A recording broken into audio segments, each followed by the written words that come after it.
like this constant, like this is a team like the D'Angelo Russell era came and went in 1 year. I mean, Right. is that what you do with this team? Do you embrace that? You know what I'm saying? Yeah, like, yeah. You got all these young players, but teams come together quickly and they're gone quickly. Yeah, you know, I think honestly, you have to look at that now as everything sort of in a 1 year term. Now, with that said, I think for me as the head coach, I look at this team, I look at this program and say, boy, if everything stay in check here, we got a chance to be really, really, really good as the future, you know, unfolds. So you keep your fingers crossed, but at the same time, you want another D'Angelo Russell, you want another Greg Oden, or you know, whoever it is. Coach, the magazines, I opened them up for the first time last night. They got one of you as a 7th, 1 8th, 1 9th in the Big Ten, which is as low as you guys would have finished in many years here, just the verge of the NCAA tournament. I think there's just so many unknowns. Just what do you think about expectations like that, and what can you guys do to overachieve, be better than what they're saying? Well, I think I've always said this. To me, it's not where you are at the beginning. It's where you are at the end. You know, you hope that our guys would use that in some form of motivation, just in terms of you know where we've been, you know, that sort of thing. But I would agree on the surface, or on the peripheral, I should say, that there are a lot of unknowns about this basketball team, and you know, as you look around here, there's not very many guys to interview. It's not by design, but I think from the standpoint of there are some unknowns. Because of that, does this re-energize you a little as a coach, or does it give you more gray hairs because of all the questions? Well, I think that it's something that I don't want to say that we're used to it. I don't know if we've been young before, we've been inexperienced before. Have we ever been like this? I'm not sure. But I think, as I said to Bob, you know, for us, every day is a day towards the future.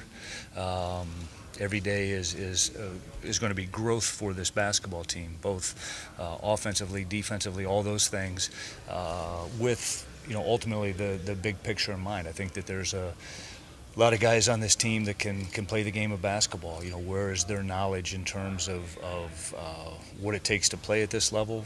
We've got to find that out, but we got to do the best job we can to get them ready for it.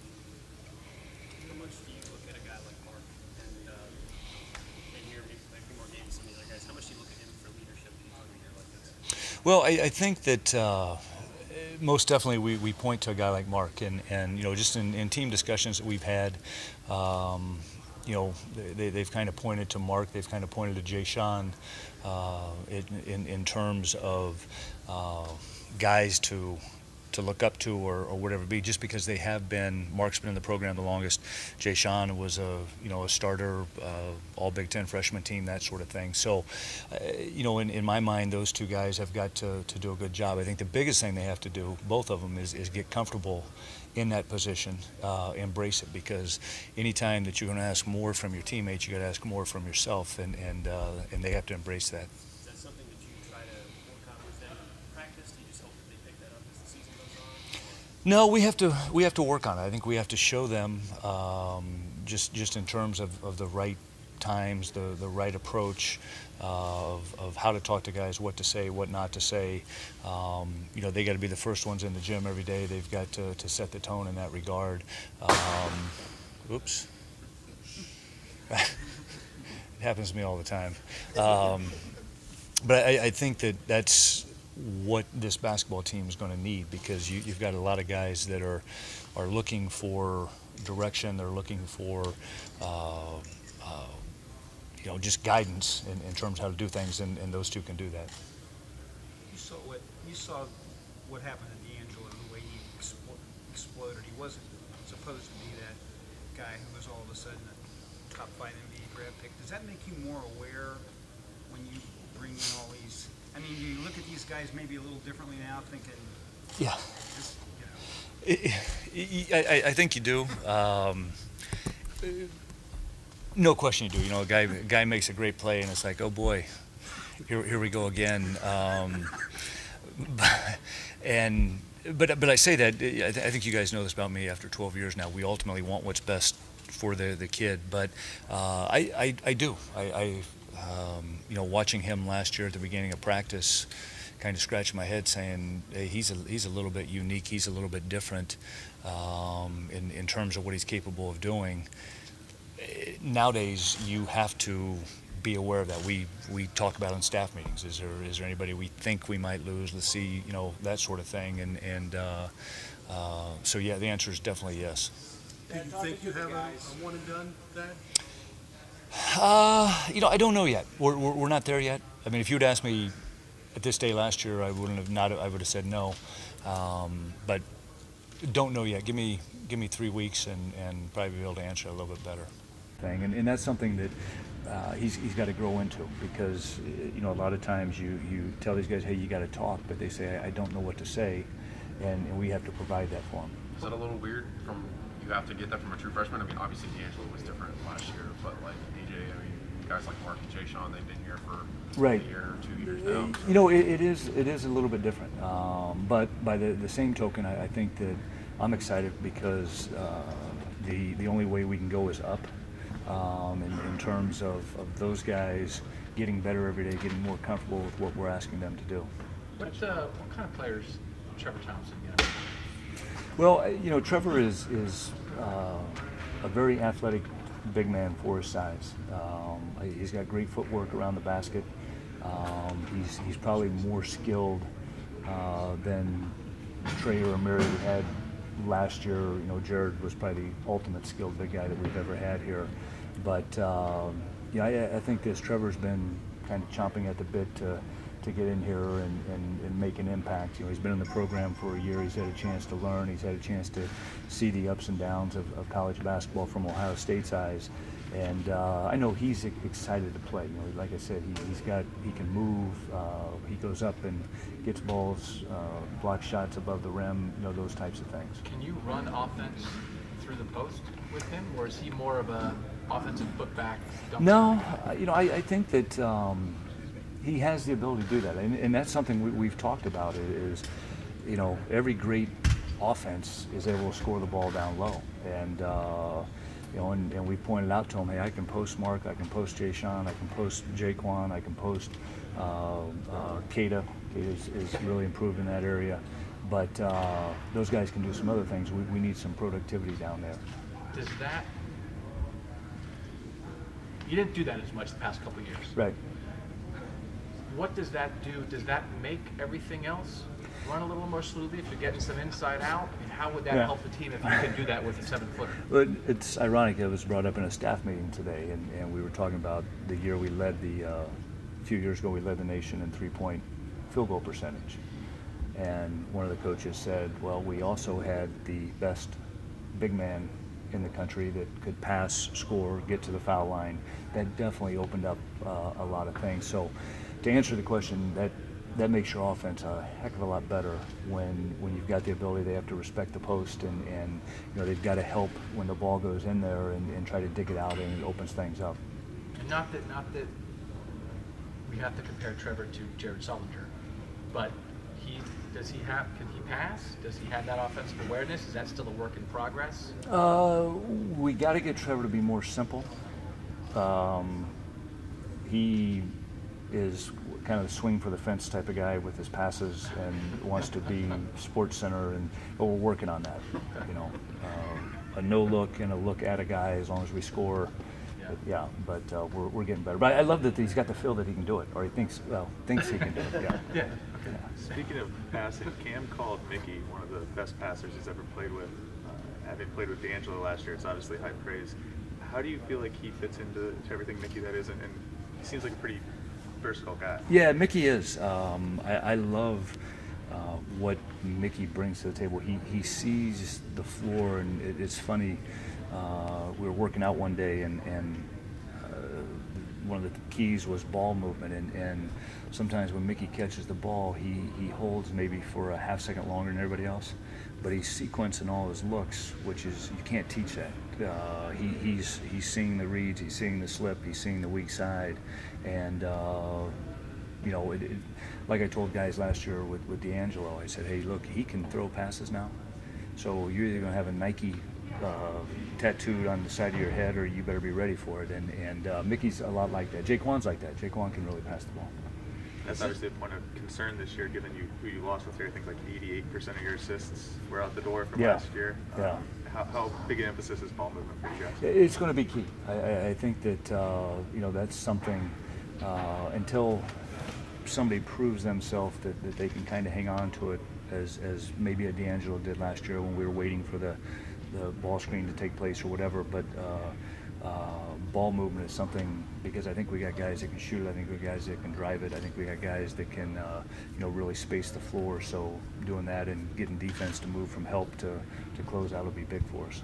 Does having Trevor and Daniel, and I'm sure you hope we get a lot from Dave Bell as well, does that change Jay Sean's responsibilities on the floor? Do you hope maybe that he's not your best post defender and the guy that has to go rebound at 6'4"? Yeah, I hope. No question about that. I hope that with the three bigs that you mentioned, David, Daniel, and Trevor, that's something. I know that it's been different this fall, just in terms of when guys go down the lane. There's three guys that are going up and are ultra aggressive in trying to block shots.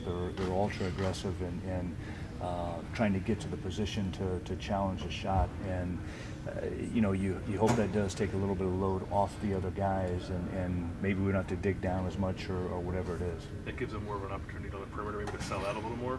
You have rim protectors like that. Yeah, I hope that's the case. And I'll be honest with you, we have to keep those guys ultra aggressive, because it's been a little bit different when guys going down in the paint now and guys trying to go get the ball out of the air and just altering shots. You have to block it, but if they can alter it, that'll definitely help us. Thad, Cam just said that after last season he had to look himself in the mirror and ask himself if he thinks he's as good as he thinks he is, and he said no. With a guy like that who spends a lot of time probably associating a shot with his game, what do you expect from growth from a player like that? I mean, now you guys could use a score from the outside the way he is. I mean, what kind of role do you expect from him, and how could he get better, maybe even outside of just making shots? Right. Well, I think the one thing we've learned with Cameron is he has an ability to score the basketball, and we want him, we need him to do that.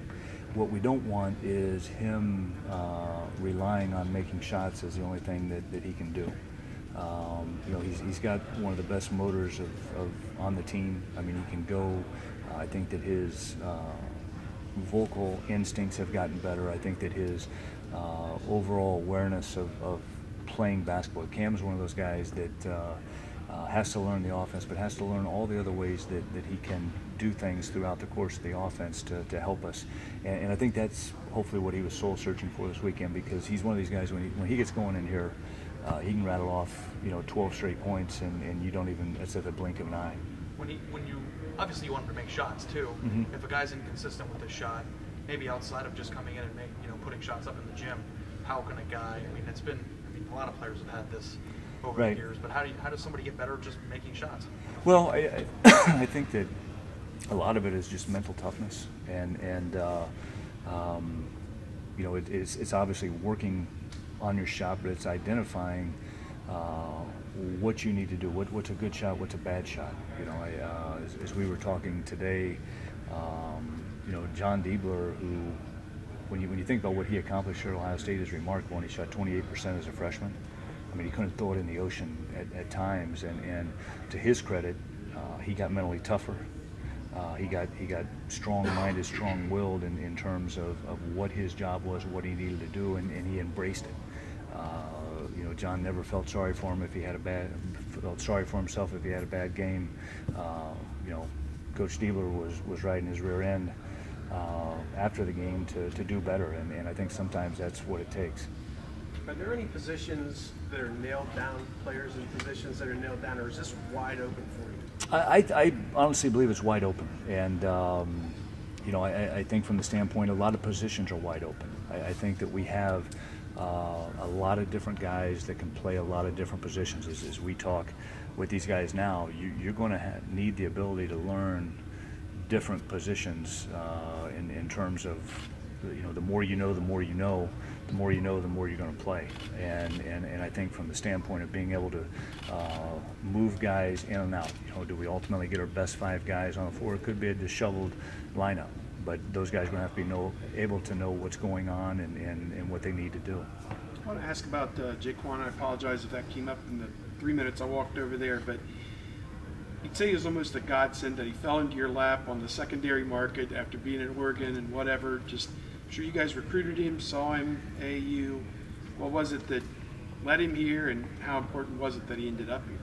Well, it's funny how things happen, because the spring that D'Angelo committed to, I think D'Angelo committed on June 4th or 5th, but we had gone into the homes of D'Angelo while he was at Mount Verde. We went into Jaquan's home in Evansville. We went into Tyus Jones' home in Minneapolis, and we said the first guy that takes it gets it. And D'Angelo said, "I'm taking it." Once we figured out what was probably going to happen, I remember the night I called Jaquan and says, "Now look, remember I told you that last spring, I'm going to try this one more time." And fortunately for us, he had a great affiliation for us. Was a little bit upset, I think, when D'Angelo took the recruit guys with easier names. When D'Angelo took it, and it was, I want to say it was a pretty quick recruitment with Jaquan in terms of getting him back here. So, I think that he's got a chance to be a heck of a basketball player. We saw in him, when we were recruiting him the first time, just a guy that was could run a basketball team, that could pass, could score, and when I say score, in a lot of different ways. One of the things when I went down and watched him last year was the way he shot the basketball in the game that I saw, and Coach Dickerson saw that as well when he went a separate time. So that was something that was very important to us, was that the shot was there. Do you have a minute differential in your minds before you start this, that I want AJ to play X and Jaquan to play X at point? Are they the only 2 that are in that mix, or how does that work out? Yeah, I don't think that we were at that point yet to dictate minutes per se. One guy that can play the point is Mickey Mitchell. With his size and just his understanding of the game, if we need him to do that, and can definitely use that. I mean, it makes us a very, very big basketball team. Yeah, with so many new players, and you were just talking about that, so many guys who can play so many different positions. Do you have a vision of what this team's going to be, or is it too early? Yeah, that's why I look at this as we have to keep it simple, because of the learning curve of being so youthful, but at the same time, each day we go into practice, we've got to have a great plan in terms of what we're going to add, how we're going to add it, and why we're adding it. So it's Jayshawn Tate, if we can get him on the right block, he can spin back with his left hand. What do we have in that we can make the change to do that? Those are the type of things, to say I've got this grand vision of this is how we're going to play.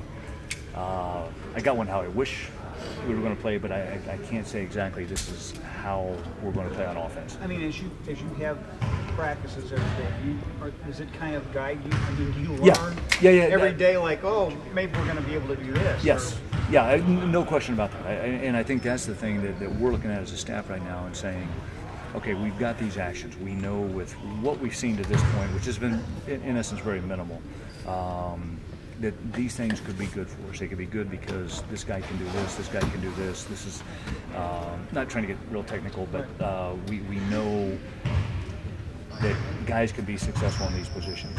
Do we know as much with the young guys? Probably not. Austin Grandstaff has shot the heck out of basketball, but do we know, is he better coming off the left side or the right side? We don't know that yet, and then that's the fun part of coaching, to be honest with you, going home at night and saying, okay, let's add this. But I know this, to go in like with a veteran team and saying, hey, we're going to run these 25 actions because you know them. We're not there. I know that for a fact.